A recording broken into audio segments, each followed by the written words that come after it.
예, 환영합니다. 우리 이 선생님 어떻게 되신 거예요? 2주이나 빠지시고 건강하십니까? 별 문제 없으시고요. 전화도 안 받으시고 계속해서. 예, 오셔서 환영합니다. 다들 걱정 많이 했고요. 다시 또 건강한 모습으로 뵙게 돼서 감사합니다. 우리 윤경희 선생님 잘 지내시죠? 네, 감사합니다. 우리 강윤경 집사님이 지난주와 더불어 계속해서 지금 계속 계시네요. 강영희 집사님 연락 좀 하시고요. 또 강영희 집사님도 요즘 아프셔서 힘들어 하시는데 챙겨주시기 바랍니다.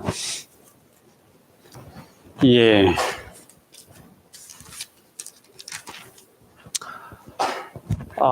계속해서 우리가 요한계시록을 가지고 말씀을 나누고 있습니다. 쉽지 않은 말씀이기 때문에 여러분들도 따라오시기 힘드시지요? 얼마 남지 않았습니다. 잘 따라오시고요.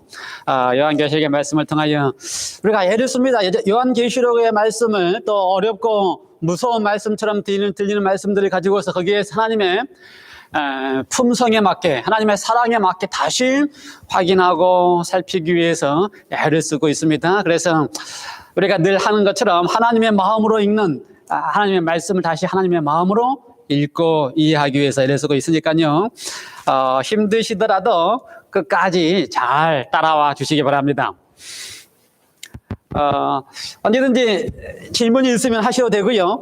제가 칠판에 갖다 놓은 거는 설교 스타일이 아니고 여러분과 이렇게 가까워지기 위해서 제가 칠판에 갖다 놨습니다. 그러니까 이건 조금 이해가 안 된다라거나 또는 조금 더 설명을 해달라고 하는 부분이 있으면 다시 말씀하셔도 관계가 없습니다. 오늘은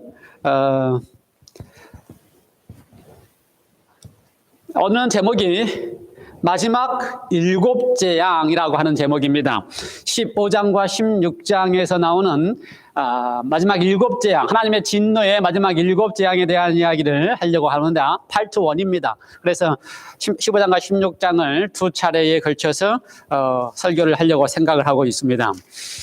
아주 어려운 부분이고요. 저도 제가 드리는 말씀이 100% 맞다라고 제가 보장하지 못합니다. 목사가 설교를 잘 못하지요. 그러니까 제가 이렇게 이 부분에 대해서 주석을 해놓은 책들, 설명해 놓은 책들 이렇게 보면 그분들의 표현이 다 그렇습니다. 그런 것 같다. 그만큼 쉽지 않은 부분이고요. 그 대신에 제가 설명드릴 때에 우리가 알고 있는 하나님의 품성에 맞게 설명을 드리고 싶어 하는 건 제 목표고요.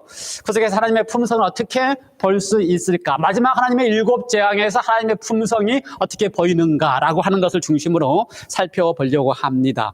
요한계시록 15장 1절 한번 같이 읽어볼까요?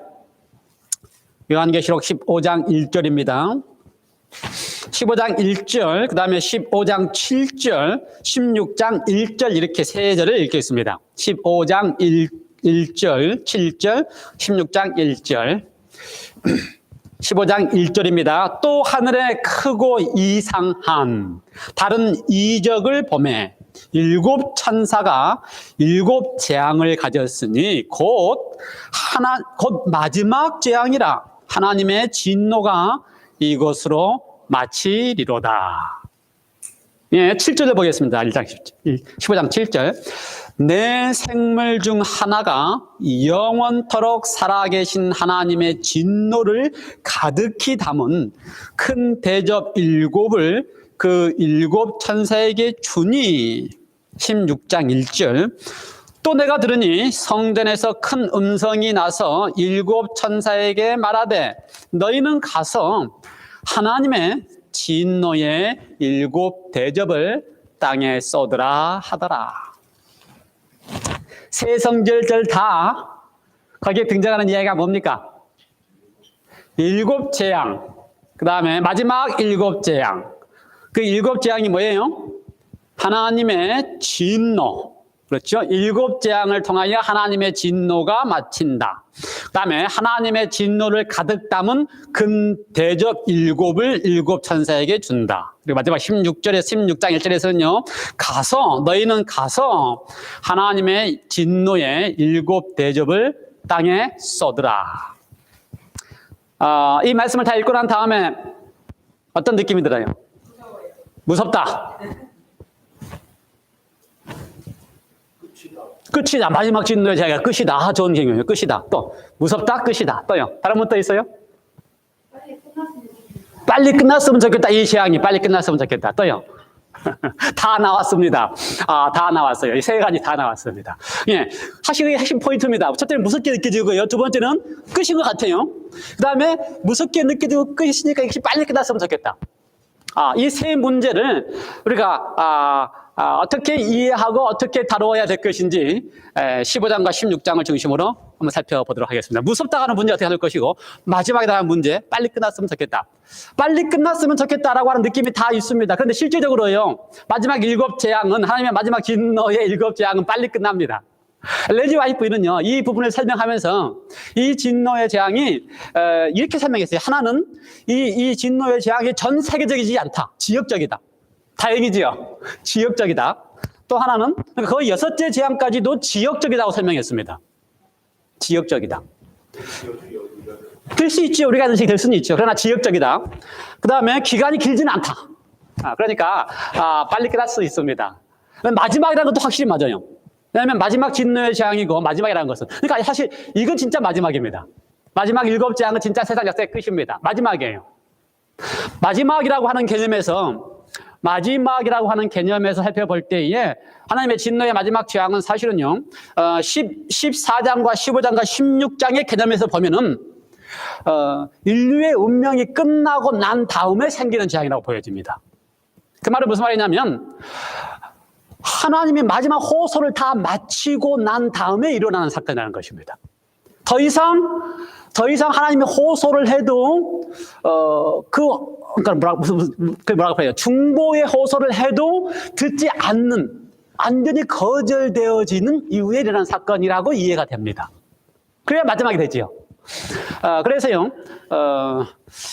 이 전개의 가정에 보면 사실 7째 재앙쯤 되면은 진짜 마지막으로 예수님이 재림하시는 장면처럼 느껴져요. 그러니 마지막이에요. 근데 그 마지막에 들어오는 이 장면을 가리켜서 하나님의 진노, 마지막 재앙이라고 쓰는 이 표현이 어떻게 우리가 이해하고 해석해야 될 것이냐라고 하는 이야기입니다. 어젯밤에 성경을 공부하면서요, 줌으로 성경 공부하는 거 재밌습니다. 들어오세요. 날마다 하기도 하고요. 금요일 저녁에는 가자 공부 같이 공부하니까 줌 성경 공부 재밌어요. 들어오시기 바랍니다. 어제 우리가 공부를 하면서 이런 이야기를 했습니다. 보는 관점에 따라서 달라진다. 어떻게 사물을 보느냐에 따라서 달라진다. 똑같은 사물을 보고 이 사람은 이렇게 해석할 수 있고 이 사람은 이렇게 해석할 수 있다. 그 관점에 따라 달라진다 이거예요. 제가 이렇게 컴퓨터에 사진을 보여주면 되는데, 같은 장면의 사진을 보고 어떤 사람은 어떻게 봐요? 자기 눈은 보는 관점이 달라진다 이거예요. 동의하시죠? 그러니까 어떻게 보느냐에 따라서 성경도 보는 관점에 따라서 달라집니다. 성경 어떻게 보느냐에 따라서. 하나님도 보는 관점에 따라서 달라집니다. 하나님은 어떻게 보느냐에 따라서. 그러니까요, 신앙하는 많은 사람들이 성경을 보는 관점과 하나님을 보는 관점이 따라서 달라지는 것입니다. 특별히 15장, 16장에 대한 이해를 할 때에 많은 그리스도인들, 제가 말하는 그리스도인이라고 하는 것은 우리를 포함한 모든 기독교인 그리스도인 제가 늘 언급하는 것을 아시죠? 많은 그리스도인들 속에서 15장, 16장을 이해하는 보는 관점이 재림교회도 마찬가지고요. 일반 개신교도 마찬가지고요. 흡사한 점이 있습니다. 같은 점이 있어요. 첫 번째 같은 점은 15장부터서 마지막 7 재앙은 말씀드린 것처럼 끝이다. 라는 개념에서는 같습니다. 제가 아까 말씀드린 것처럼 15장 가면 14장까지 해서 계시록에 이제 세상의 운명이, 모든 사람들의 운명이 자신의 선택으로 말미암아 다 결정이 나고, 이제 그 선택의 결과에 의하여 어떻게 한다? 그 결과에 의해서 이루어지는 사건이 마지막 7 재앙이라고 하는 데서는 다 동의를 합니다. 그런데 일반 개신교인들은 이 관점을 볼 때에 15장에서 등장하는 모세와 어린 양의 노래를 부르는 사람들은, 그렇죠? 그들은 어떤 사람입니다? 구원받은 사람이다. 그래서 미리 구원받았다라고 얘기를 합니다. 어떻게 구원받아요? 들림으로, 휴거로. 일반적인 개신교들의 요한계시록을 지금 해석하는 방법은 그렇습니다. 과거에 일반 개신교인들이 요한계시록을 1900년대까지, 1990년대까지도 요한계시록을 해석할지 몰랐어요. 우리 재림교회만 해석하지 않았고요. 그래서 전혀 성경 공부를 하는 방법이 없었습니다. 그런데 2000년 이후에는요, 요한계시록을 참 많이 이야기하고 많이 가르칩니다. 그런데 그 가르치는 핵심이 15장에 가서 하나님의 진노의 재앙이 내리기 전에 구원받은 하나님의 백성들은 구원을 받되, 어떻게 구원을 받는다고? 이미 휴거해서 들려서 하늘에 갔다라고 생각하고요. 나머지 남아져 있는 사람들은 다 어떤 사람이라고요? 하나님의 재앙을 받을 사람이다. 근데 하나님의 진노의 재앙을 받을 사람이고, 그 진노의 재앙을 받는다. 그런데 이제 그들의 해석에 의하면은, 일반 해석에 의하면은, 그 진노의 재앙을 받는 사람들로 하여금 그들 다시 구원받게 하신다. 어떻게 구원받게 하시냐? 이스라엘 민족을 통하여, 이스라엘 민족이 회개함으로써 그들을 통하여 다시 그들에게 구원받을 수 있는 기회를 준다. 그래서 하나님의 백성들은 이미 구원을 받아서 재앙을 임하지 않고, 재앙은 누가 주는 것이다. 하나님이 그 악인들에게 그들의 그 악한 해 결과의 형벌로 재앙을 주시는 것이다. 이렇게 해석을 합니다. 재림교회도요, 같은 방법으로 해석을 해요. 어떤 방법으로 해석하는가? 15장에 구원을 받은 어린 양과 모세의 어린 양에 등장하는 걸 보면 모든 인류의 운명이 거기서 끝나는데, 구원받을 사람과 구원받지 않을 사람의 운명이 같이 끝나는데, 역시 구원받은 사람도 재림하기 전까지 이 땅에 있고요. 그렇죠? 구원받은 사람도 이 땅에 있고, 구원받지 않는 사람들도 이 땅에 있으면서 하나님의 뭘 받아요? 하나님의 진노의 포도주로 재앙의 형벌을 받는다. 이렇게 이해를 합니다. 그래서 양쪽 다 하나님의 진노의 재앙은 두려운, 무서운 하나님의 형벌이다. 이렇게 이해를 합니다. 저는 그것 때문에 고민을 많이 했어요. 제가 이걸 지금 여기까지 오면서 고민을 많이 했습니다. 어떻게 설명을 해드려야 옳은가에 대해서. 재림교회가 가르치고 있는 것처럼 구원받은 사람과 구원받지 않은 사람의 운명이 끝났고, 구원받지 않는 사람들에 대해 하나님의 심판의 진노의 재앙이 임해서 그들에게 형벌을 하신다라고 가르치는 것이 옳은가에 대해서 고민을 많이 했습니다. 근데 제가 죄송하지만 제 관점에는, 제가 믿는 하나님의 관점에서는 제가 거기에 동의하지 않고요. 제가 여러분에게 나름대로 제가 믿는 하나님의 관점에 대해서 설명을 좀 해드리겠습니다. 그러니 잘 따라오시고요. 어떤 관점으로 하나님을 바라보고 하나님의 마지막이고요, 두렵게 느껴지는 장면을 어떻게 이루시는지에 대하여 여러분의 관점을, 그걸 이해하는 여러분의 관점을 여러분이 선택하시는 것입니다. 여기까지 하고요. 관점에 대한 얘기를 했습니다. 그 다음에 이 문제를 해결하려면 근본 본질로 들어가야 됩니다. 본질로. 제가 늘 여러분에게 말씀드리는 본질로. 그렇죠? 제가 늘 말씀드리는 본질을 가장 쉽게 좀 설명을 드리려고 하는 겁니다. 이 지금 어렵게 느껴지고, 두렵게 느껴지고, 무섭게 느껴지고, 짧게 끝났으면 좋겠다고 하는, 하지만 하나님의 마지막 진노의 재앙에 대한 이야기를 이해하려면 본질에 다시 시작해야 돼요. 본질은 뭐냐면요, 하나님이 어떤 분이시라는 것인가? 하나님이 어떤 분이신가? 그래서 하나님의 진노의 마지막 재앙이 하나님이 어떤 분이시기에 하나님의 마지막 진노의 재앙이 어떤 모습으로 나타내질 것인가? 라고 하는 것이 본질입니다. 그래서 하나님의 본질을 이해하려면요, 하나님 당신 자신에 대한 설명에 관한 가장 잘 설명된 게 성경에서 어떻게 되어 있어요? 하나님은 사랑이시다라고 하는 정의입니다.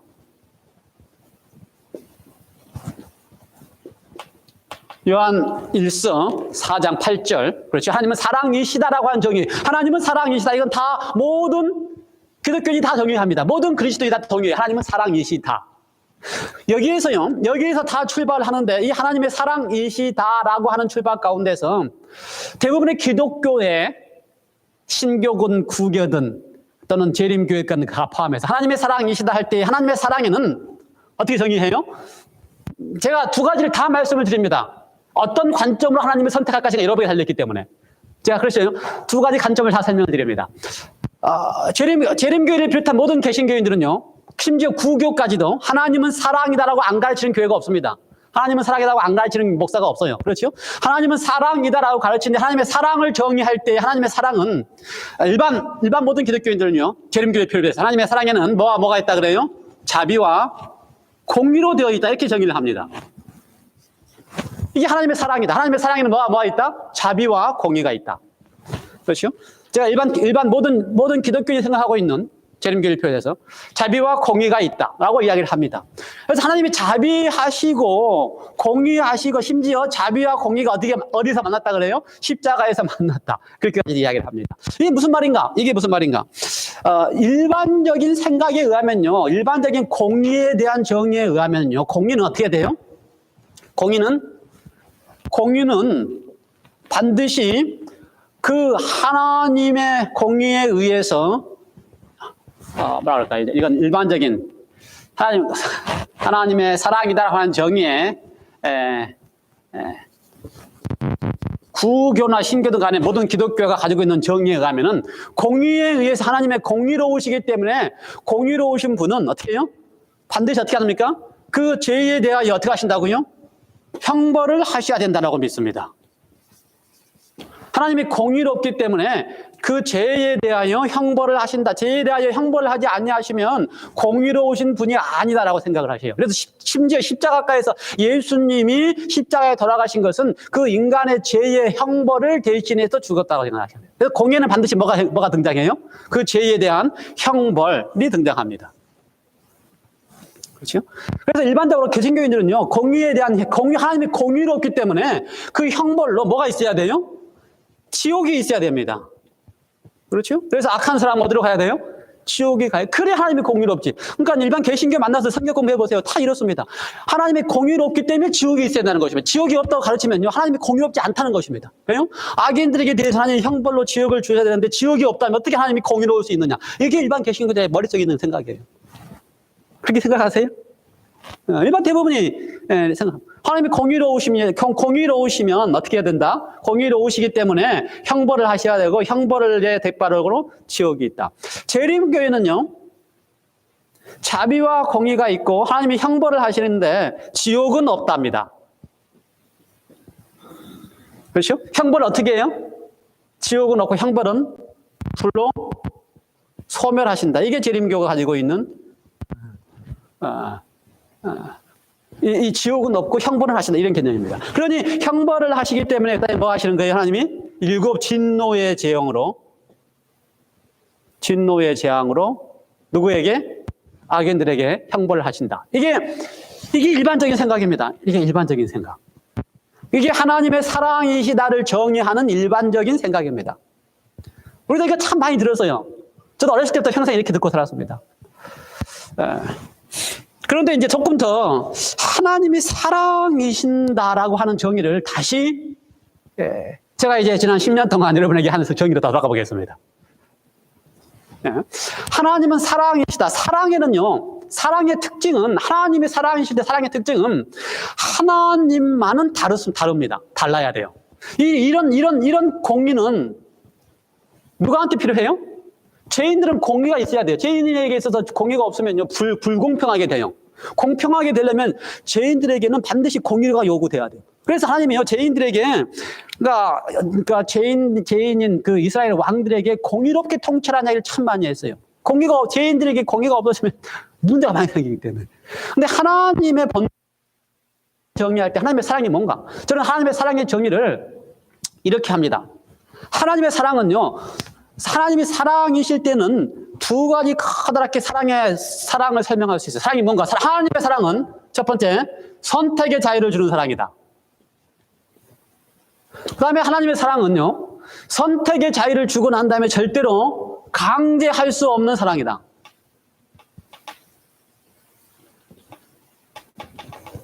이게 하나님의 사랑의 특징입니다. 하나님의 사랑에 자비가 있고 공의가 있는지는 뭐 당연하게 있을지 모르지만 하나님의 사랑의 특징이 그거예요. 하나님의 사랑은 어떻게 해야 돼요?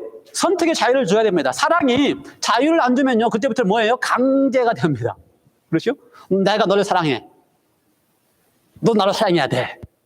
라고 강제로 사랑하면 그것은 어글리하잖아요. 그러니까 하나님의 사랑은 아름답기 때문에 사랑에는 자유를 주고요, 강제하지 않습니다. 하나님이 강제하지 않아요. 이 하나님의 본성, 제가 아는 건 여기밖에 없어요, 사실은요. 우리가 하늘에 가면, 구원을 받고 하늘에 가면요, 하나님의 사랑이시다라고 하는 것에 대하여 영원히 공부하게 될 것입니다. 영원히 배우게 될 것입니다. 그만큼 무한한 사랑입니다. 제가 겨우 여러분에게 설명드릴 수 있는 거는 요 한두 개 정도. 이 한두 개 설명드릴 수 있고, 나머지는 하늘에 가면 무한하게 배울 겁니다. 아마 그 하늘에게서 하나님의 공의를 다시 정의해서 배울지도 몰라요.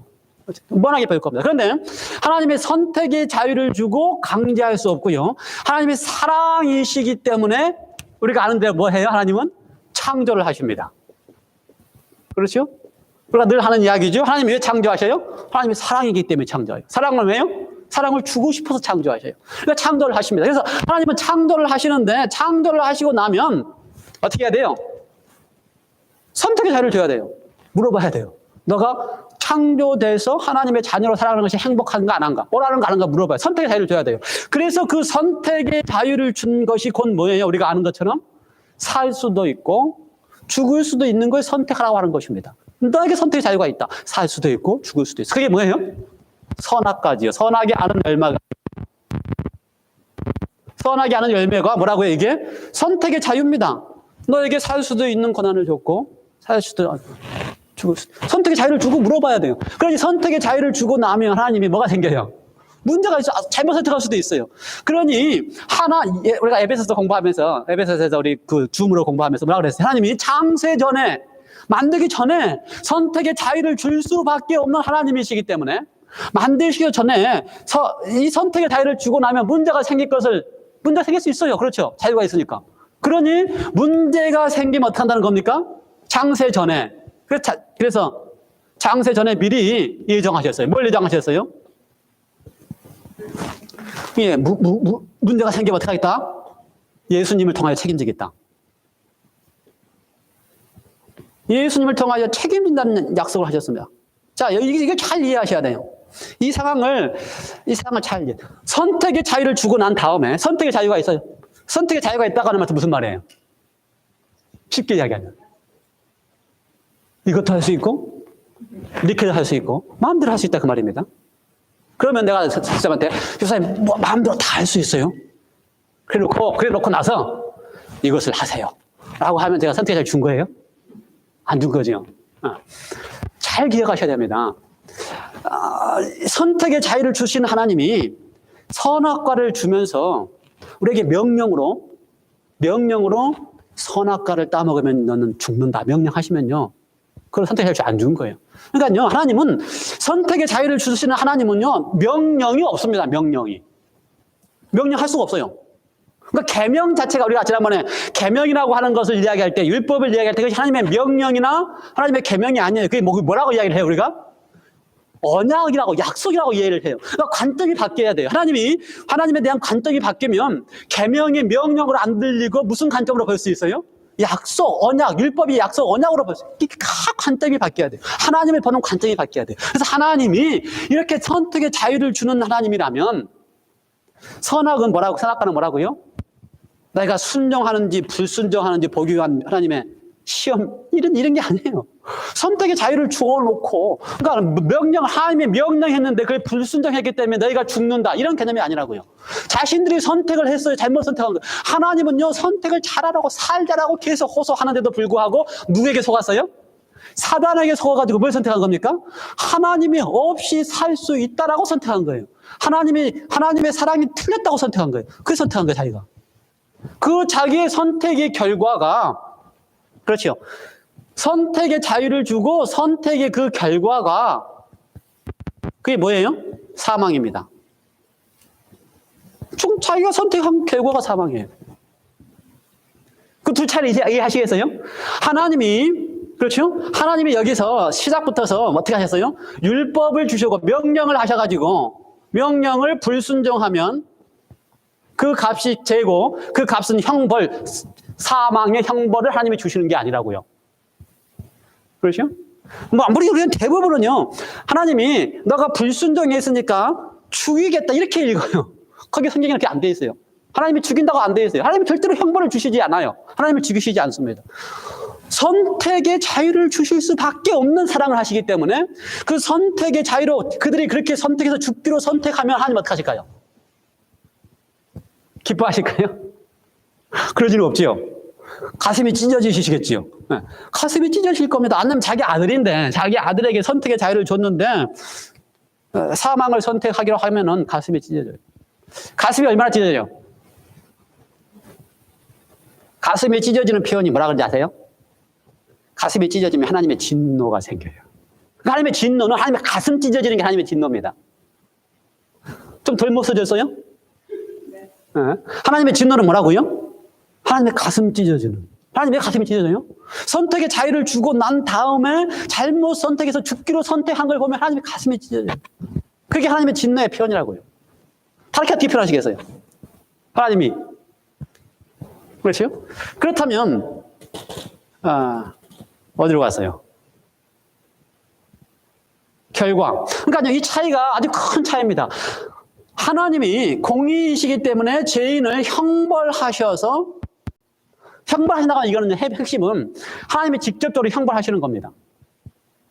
대부분 이렇게 하나님이 공의롭기 때문에 하나님이 형벌하신 겁니다. 근데 여기는 하나님이 사랑이시기 때문에 선택의 결과가 이루어지는 것에 대해서 가슴이 찢어진다. 어느 게 더 하나님다워요? 그런데 여러분 선택의 자유를 줘가지고 결과로 사망입니다. 그렇죠? 그럼 나는 나에게도 선택의 자유가 주어졌습니까? 여러분에게 여러분 태어날 때 선택의 자유 있었어요? 없었어요. 언제 선택의 자유가 주어졌어요? 죽든지 살든지 선택할 수 있는 자유가 언제 있는 거예요? 여러분에게 있어요, 자유가. 언제 있어요? 누구에게나 다 선택의 자유가 있어야 돼요. 나는 근데 내가 태어날 때 내가 선택도 안 하고 태어났어요. 그런데 나의 태어난 운명은 뭐예요? 아담의 후손이기 때문에 나의 태어난 운명은 죽음이에요. 난 선택도 안 했는데 나는 무조건 죽음이에요. 불공평하잖아. 그러니 나에게는 똑같이 선택의 자유를 줘야 돼요. 어떻게 줬어요? 줬습니다. 선택의 자유를 똑같이 줬어요. 모든 인류에게 선택의 자유를 줬습니다. 어떻게 줬어요? 나에게도 똑같이 십자가를 통해서 주셨어요. 십자가는 뭐예요? 예수님이 십자가에 돌아가시는 십자가는 뭐냐면요. 미리 예정하신 하나님이, 그렇죠? 내가 내 결과로 죽는, 내가 죽어요. 내 결과는, 나의 선택의 결과 난 죽음입니다. 여러분 모두는 다 아담의 후손으로서 여러분 모두 선택의 결과는 다 죽음이에요. 여러분 태어나자마자 죽음이에요, 사실은. 태어나자마자. 억울하지요. 나 선택한 것도 아닌데. 태어나자마자 죽음이에요. 그러니 얼마나 억울해요. 그러니, 그건 불공평해. 그러니 여러분들 선택의 자유를 주셔야 돼요. 그래서 태어나자마자 죽는 나에게도 선택의 자유를 주셨는데, 그건 뭐냐?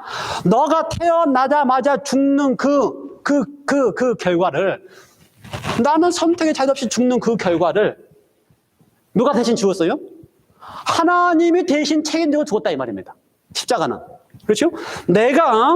그렇죠? 사실은 아담의 결과로.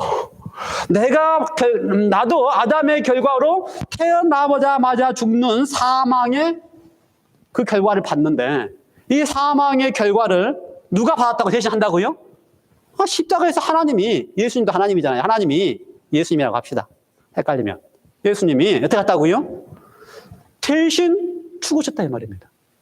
하나님이 주는 형벌로 대신 죽은 게 아니고 내가 죽기로 선택한 나의 선택을 대신 하나님이 죽으신 거예요. 이해가 돼요? 그 다음에 이제 뭐라 그래요? 너는 처음부터 죽게 운명이 되어 있었는데 태어나자마자 선택도 없었잖아. 그런데 내가 너를 대신해서 너가 죽는 운명을 내가 대신 죽었어. 예수님 그렇게 얘기하신 다음에 뭐라 그래요? 요한복음 3장 16절 누구든지 그를 믿는 자마다 믿도록 선택을 하시는 게 요청하는 거예요. 믿기만 하면, 믿도록 선택을 하면 그게 뭐라고요? 영생을 주겠다는 것입니다. 선택의 자유 있어요 없어요? 나에게도 모든 사람에게 선택의 자유가 있어요. 너는 태어나자마자 죽도록 운명돼서 불공평하잖아. 그러니 내가 대신 죽고 너가 죽는 걸 내가 대신 죽고 너한테 선택할 수 있는 자유를 줄게. 내가 대신 죽은 것을 믿기만 하면 어떻게 한다고요? 죽지 않고 영원히 살아. 왜? 내가 대신 죽었으니까. 그 대신에 내가 대신 죽은 걸 믿지 않기로 선택하면 나도 어쩔 수가 없어. 왜 어쩔 수가 없어요? 하나님은 그 다음에 뭘 하지 않는 분이기 때문에 강제할 수 없어요. 선택을. 사랑은 강제할 수 없어요. 강제로 믿지 않는 사람을 안 믿는 사람까지 강제로 구원해서 살게 할 수는 없어요. 그것도 하나님의 사랑이기 때문에. 강제로 하는 것도 그때부터 억울해요. 사랑이 강제로 하면 그때부터는 아름답지가 않아요. 그러니 선택의 자유를 주는 순간부터서 내가 너를 대신해서 죽었기 때문에 어떻게 하라 그래요? 그걸 믿도록 호소를 하셔요. 어디서 믿도록 호소하는 것처럼 여기서 믿도록 호소하신 것처럼 십자가에서 똑같이 여기서 믿도록 호소해요. 그래서 저는요, 선악과나 십자가나 똑같이 뭐예요? 선택의 자유예요. 선악과는 아담과 하에게 있는 거고 십자가는 오늘 우리에게 있는 선택의 자유예요. 선택의 자유에서 어떻게 하라고요? 하나님을 선택하면 그거 뭐 하신다? 영생을 주겠다 이겁니다. 그러니까 구원이 사실 쉬워야 돼요. 선택의 자유 안에서 구원이 쉬워야 됩니다. 이 상황은요, 이 상황은 십자가의 이 상황은요, 우리만의 문제가 아닙니다. 어디에도 문제가 있었던 거예요, 사실은. 시초부터서. 그러니까요, 하나님은 사랑이시다라고 하는 거에서 최초로 이걸 부인하고 이렇지 않을 수 있다고 생각하는 사람이 누구예요? 사단입니다, 사단. 사단이 생각하는 하나님의 사랑은 이러면 안 된다는 거예요. 선택의 자유를 주거나 강제하면 안 된다는 겁니다. 선택의 자유를 주면 문제가 생기는데 이 문제가 생기면 어떻게 해요? 그러니 선택의 자유를 주지 않고 이렇게 딱 해가지고 이렇게 딱 명령을 해놓고 안 들으면 벌을 주고 벌을 줘서 이게 사단이 생각하는 방법이에요. 이렇게 하면 문제가 안 생겨요. 왜요? 무서워서라도, 그렇지, 벌 받을까 무서워서라도 하나님 섬기면 되잖아요. 이런 아주 쉬운 방법이에요. 심플한 방법이에요. 사단이 생기는 방법은. 이렇게 하나님의 방법대로 하면요, 리스크가 생겨요. 그래서 사단의 이 심플한 방법을 하늘 천사들의 3분의 1도 그럴싸하게 믿었어요. 이게 더 훨씬 낫다. 리스크가 생기는 것보다 리스크가 안 생기게 딱 이렇게 하는 게 훨씬 낫다라고 3분의 1이 믿었어요. 하늘 3분의 1이. 그러니 사실은요, 이 하늘의 3분의 1 천사들도 하나님의 사랑이 진짜 이런지, 진짜 선택의 자유를 주고 진짜 강제하지 아니하시는 사랑을 하시는지를 하늘의 천사들도 확인이 돼야 돼요. 하늘에 남아있긴 하지만 왜 남아있어요? 사단이 생각하는 것이 맞는 것 같지만 그래도 혹시 못 떠나서 남아있는 사람들도 있어요. 그러니 그들에게도 하나님 어떻게 해야 돼요? 하나님의 사랑이 이게 맞다는 것이 보여지고 증명이 돼야 돼요.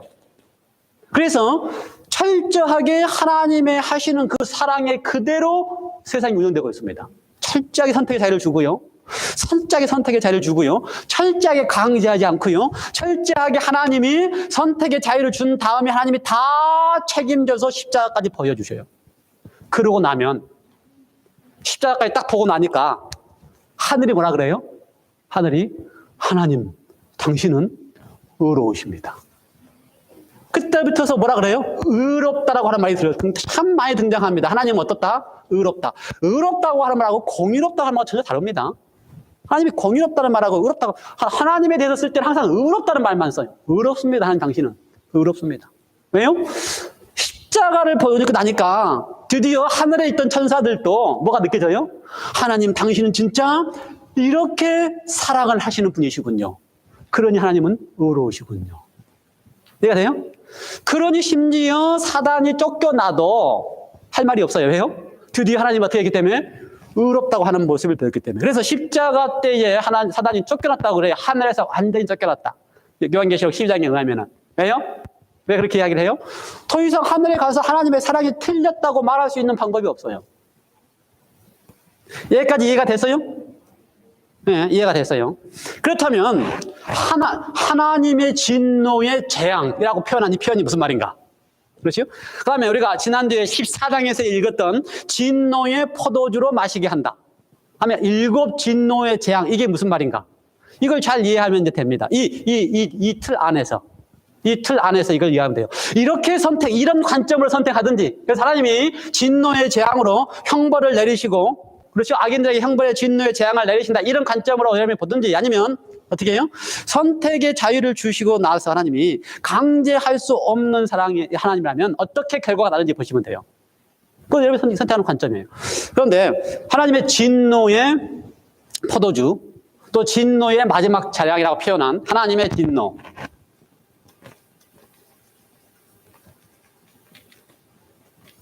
그렇죠? 그래서 여기 재앙이라고 표현도 했고요. 그 다음에 진노의 포도주. 그다음에 뭐 14장 마지막에서는 진노의 포도주 틀에서 짓밟은다라는 표현도 있고요. 이러한 하나님의 진노 이걸 어떻게 이해할 것인가? 어떤 관점에서 어떻게 이해할 것인가? 아주 중요한 이야기입니다. 관점에서 보는 데 있어서. 그렇죠? 그렇다면 이제 이렇게 생각하셔야 돼요. 하나님의 진노가 이 장면은 어떤 장면이에요?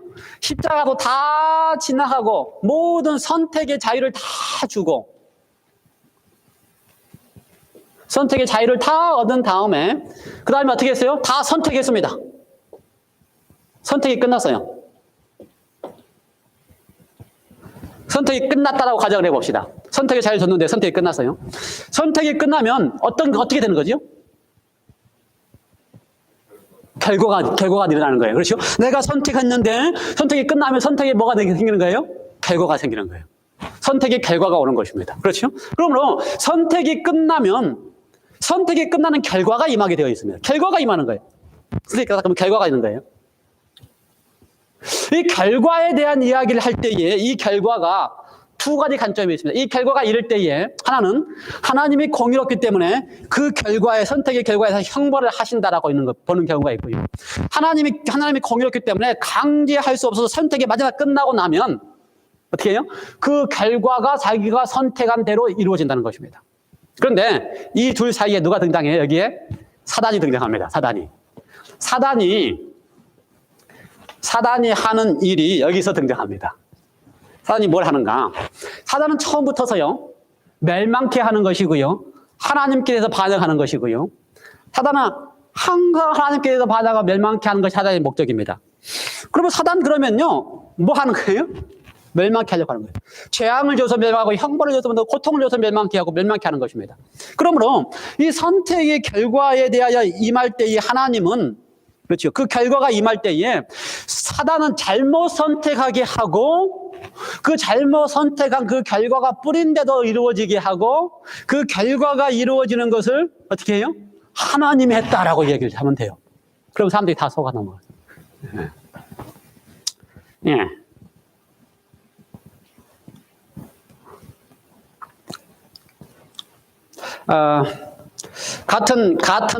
같은 문맥에서 제가 이걸 보면서 하나님의 진노에 대한 이야기를 보면서 엘렌 G 화이트의 글을 이렇게 다 보면요, 엘리야상 90%는 다 하나님의 진노가 여기에 대해서 설명하면서 하나님의 진노를 이야기합니다. 다행스럽게 약 한 10% 정도는 이런 관점에서도 이야기를 합니다. 엘렌 화이트의 글 가운데서도. 여러분이 선택하시는 거예요. 어떻게 하시는지. 그 다음에 이 관점으로 설명하는 엘렌 G 화이트의 설명은 이렇습니다.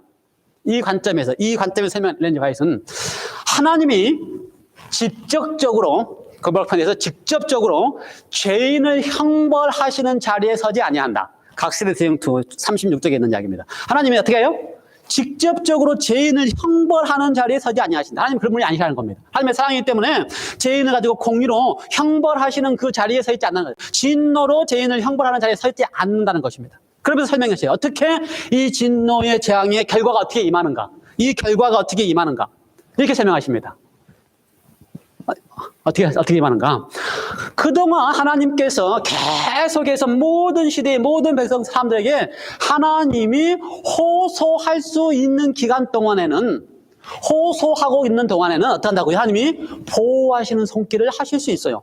왜요? 아직도 여전히 호소할 수 있기 때문에. 그렇죠? 보호할 수 있어요. 왜요? 아직까지 강제하는 기간이 아니기 때문에, 강제로 보호하고 있는 게 아니기 때문에. 그래서 하나님이 보호하시고 있을 때는 사단이 함부로 마음대로 못해요. 보호하고 있기 때문에. 아직도 선택할 수 있는 기회가 주어질 때는. 그런데 그들이 선택의 마지막, 지금까지는 여전히 선택의 기회가 있었어요. 근데 역사의 마지막에는 뭐가 분명히 나는 거예요?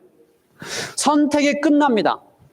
자신이 내가 더 이상 나의 하나님으로 선택하지 않겠다고 완전히 마음을 굳혔어요. 그러면 그때부터 하나님 어떻게 할 수 없어요? 강제로 하나님이 그 사람을 보호할 수 없어요. 그게 사랑이에요. 그 선택을 존중하기 때문에. 그러면 선택을 존중해서 그 사람을 강제로 보호하지 못하면 그 다음부터 어떻게 돼요? 마음대로? 사단이 마음대로 한다라고 표현되어 있어요. 그것이 결과입니다. 결과. 그것이 진노요 재앙입니다. 다시 이해가 됐어요? 무슨 말인지? 이것이 화요일이 설명하는 표현 중에 약 한 10% 정도 등장하는 하나님의 이 방법입니다.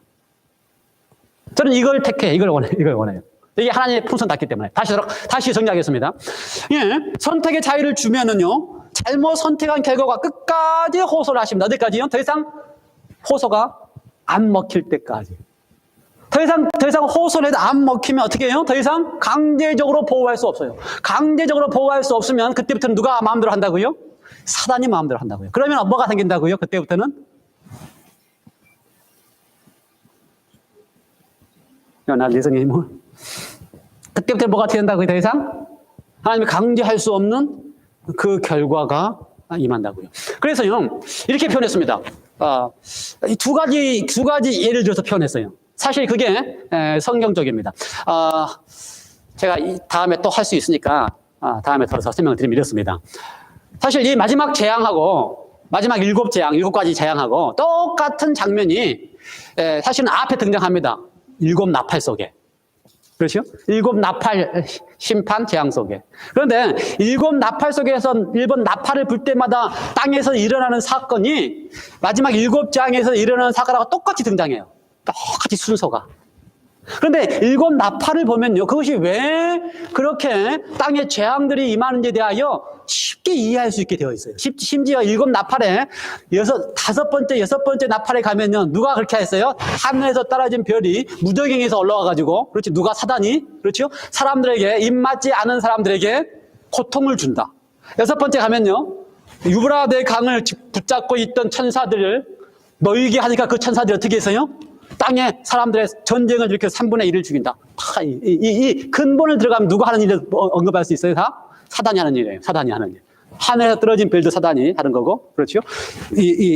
누브라 강에 있던 천사가 그동안 하나님이 꽉 보호하고 있었는데, 붙잡고 있었는데, 손을 놓으니까, 왜 놓아요? 강제할 수 없어서 그 결과로 손을 놓으니까 그 천사들이 마음대로, 그렇죠? 3분의 1을 죽인다. 그러면 모든 재앙과 형벌은 어디서 오는 거예요? 사단에서 오는 것입니다. 그러니까 우리가 처음부터 이야기했어요. 사단은 안 믿게 하고 못 믿게 한 다음에 어떻게 해요? 그 다음에 같이 바벨론의 진노의 포도주를 통하여 같이 죽이는 겁니다.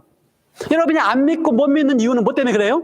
사단이 안 믿고 못 믿게 하는 거예요. 하나님은 절대로 믿게 하기 위해서 호소합니다. 선택을 잘하도록 하기 위해서. 그런데 그래도 안 믿어지는 거는 사단이 절대로 여러분을 안 놓으면 안 믿어져요. 그러면 그 결과로 어떻게 해요? 그리고 나서 안 믿게 한 다음에 그 결과로 사단이 고통까지도 같이 주는 것입니다. 그래서요, 운명이 끝나고 나면 더 이상 선택할 수 있는 자유가, 더 이상 선택을 완벽하게 자기 선택 결과가 딱 끝나고 나면 하나님이 강제적으로 보호할 수 없으면 그다음부터 어떻게 한다고요? 사단이 마음대로 합니다. 사단이 마음대로 해요. 그래서요, 사단이 마음대로 하는 것이 하나님의 진노라고 표현이 되어 있어요. 하나님의 진노라고 표현이 되어 있어요. 어떻게 진노한다고 하나님은? 가슴이 찢어지면서. 그러니까요, 지금 이 마지막 7 재앙이 지나갈 때 이 사건은 하나님의 가슴 찢어지는, 그러니까 하나님이 오랫동안 하고 싶지도 않아요. 사실 하나님 가슴이 찢어지기 때문에. 그 다음에 전 세계적으로 하실 수도 없어요. 너무나 가슴이 아프기 때문에. 왜요? 사단이 자기 마음대로 할 수 있는 시간이 돼버렸어요, 지금은. 모든 운명이 끝나고, 자기가 마음대로 희혼 잡은 사람을 자기 마음대로 할 수 있는 시간이 되어버렸어요. 그러니 하나님이 어떻게 해요? 시간을 오래 할 수도 없고, 그 다음에 그 지역적으로 어떻게 해요? 지역적으로 조그맣게 하세요. 그리고 나면, 그렇게 사단이 마음대로 하고 나면, 온 우주에서 뭘 알아요? 그 다음에 온 세상 사람들이 뭘 알아요? 얼마나 사단이 거짓말을 했고, 얼마나 사단이 악하게 하고, 그 결과를 얼마나 우리가 지금 이렇게 이런 결과를 맞는지, 사단이 이야기하는 하나님에 대한 생각과 통치 방법으로 하면 어떤 문제가 생기는지를 온 우주에 드러나게 됩니다. 온 세상에 다 드러나게 돼요. 그것이 하나님의 진노의 마지막 7 재앙이다라고 표현을 했습니다. 하나님은요, 우리가 그동안 계속 설명한 것 중에 하나가, 하나님은 어떤 하나님이라고요? 모든 일어나는 일에 대해서 하나님이 책임을 지십니다. 왜요? 선택을 자기를 주셨기 때문에. 모든 일어나는 일에 하나님이 책임을 지셔요. 그래서 모든 일어나는 일에 대해서 하나님의 책임이라고 본인이 하나님이 책임을 집니다. 그래야 하나님이 사랑이지요. 그렇죠? 진짜 사랑인 사람은 그래요. 사랑인 사람은 자녀의 문제도 다 부모가 책임져요. 우리 한국 사람들 특별히 더 그러죠. 미국 사람들은 안 그러지만. 그러니까 진짜 미국 사람들은요, 이건 잘해요. 선택의 자유는 잘하지만 책임지는 건, 하나님의 책임진다는 건 이해를 못 합니다.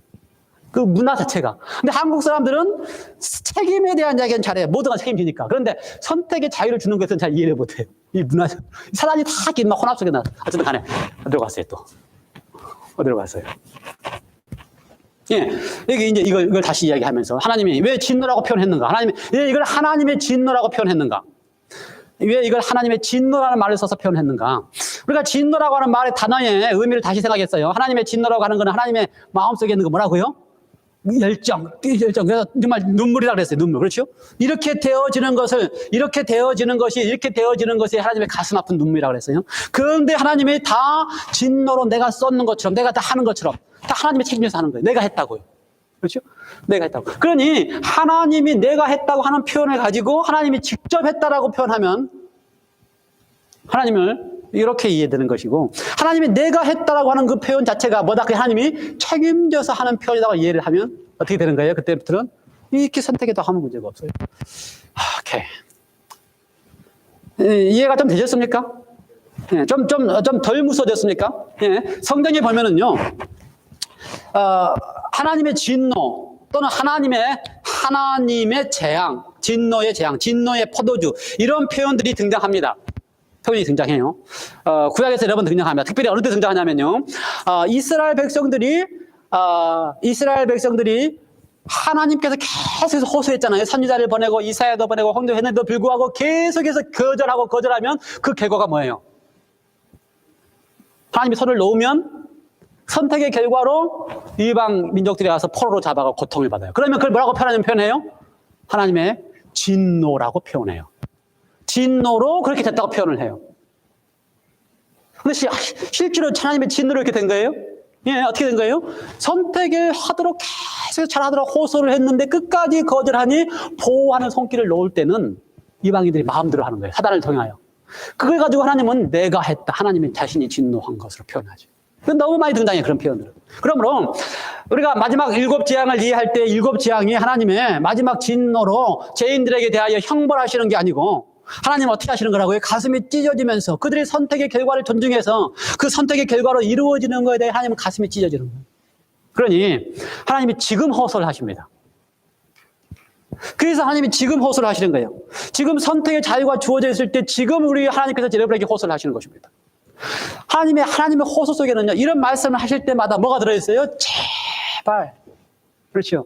그러니까 하나님의 명령은 그 속에 뭐다? 그게 하나님의 제발. 그러니 이제 우리 앞에 운명이 결정되어지는 선택에 할 수 있는 시간이 얼마 남지 않았습니다. 여러분이 계속해서 거절하고 계속해서 하나님을 믿는 것에 대해서 거절하면 하나님은 여러분을 보호할 수 있는, 강제적으로 보호할 수가 없게 되면 그다음부터는 사단이 여러분을 마음대로 재앙으로, 고통으로 가게 될 것입니다. 그러므로 지금 우리에게 이걸 표현해서 뭐라고 표현해요? 은혜의 시기라고 표현해요. 아직도 하나님께서 우리에게 호소할 수 있는 시간이 있을 동안에, 그렇죠? 그게 여러분 아무도 모릅니다. 우리에게 있는 은혜의 시기는요, 하나님 아직도 호소할 수 있는 시간은요, 여러분이 살아있는 동안이에요. 그러니 앞으로 은혜의 시기가 언제 끝나 그걸 관심 두지 마시고, 내가 살아있는 동안이 하나님 여러분에게 호소할 수 있는 기간이에요. 또 어떤 분에게는요, 살아있더라도 호소를 아무리 해도 안 들어가는 사람들도 있습니다. 이미. 더 슬프죠, 그거는. 이미 나는 더 이상 하나님의 말씀을 들을 생각이 없는 사람들도 있어요. 지금 우리가 보면요. 모르지만. 그럴 수도 있다, 이 말이에요. 그러므로, 아직까지 우리가 마음이 그래도 움직여서 하나님의 호소를 들을 수 있는 때에, 지금, 이때에, 어떻게 선택하는 거예요? 하나님이 우리를 이렇게까지 사랑하셨다라고 하는 거에 대하여 우리가 믿으시게 되시기 바랍니다. 그래서 하나님이 이렇게까지 사랑하시는 분이라고 믿는 것, 그래서 그 사랑을 받는 자녀라고 하는 것을, 내가 사랑받는 자라고 하는 사실을 내가 확신하고 경험하는 것만이 이러한 상황에서도 우리를 견디게 할 수 있는 힘이 있습니다. 그 하나님의 사랑받는 자라고 내가 믿는 것만이, 그래서 그 사랑을 경험하는 것만이 나를 변화시킬 수 있습니다. 하나님의 모습으로. 내가 하나님의 사랑을 받는 자라고 내가 확신 있게 경험하는 것만이 내 속에 있는 죄의 문제를 해결할 수가 있습니다. 하나님의 마지막에 호소할 때에 하나님은 나를 결코 호소해도 안 되는 수준까지 이르지 아니하도록 하나님께서 우리에게 어떻게 하신 거예요? 지금도 호소하시면서 나는 너를 사랑하고 있고 너는 나의 사랑받는 자라고 하는 사실을 깨닫게 하시기를 간절히 원하고 있습니다. 모든 성도님께서 하나님의 사랑받는 자라고 하는 경험을 많이 하시게 되시길 간절히 바랍니다. 기도하시겠습니다. 하나님 아버지, 세상 역사는 마침내 끝나게 될 것입니다. 왜냐하면 하나님이 아무리 호소해도 더 이상 듣지 않는 때가 임하기 때문입니다. 우리에게 하나님이 호소하고 하나님을 믿도록 할 수 있는 때에 하나님을 끝까지 사랑하시는 하나님, 책임지시는 하나님, 그럼에도 불구하고 강제할 수 없는 하나님의 딜레마의 그 사랑을 믿게 하여 주셔서 내가 하나님의 사랑받는 자임을 깨닫게 하여 주시옵소서. 그것만이 우리를 하나님 안에서 변화시키고 하나님을 닮게 하고 우리의 죄 문제를 해결할 수 있는 유일한 비결이오니 하나님의 사랑받는 그 사랑의 감동과 감격이 우리의 신앙 속에 있게 하여 주시옵소서. 감사드리오며 예수님의 이름으로 기도드리옵나이다. 아멘.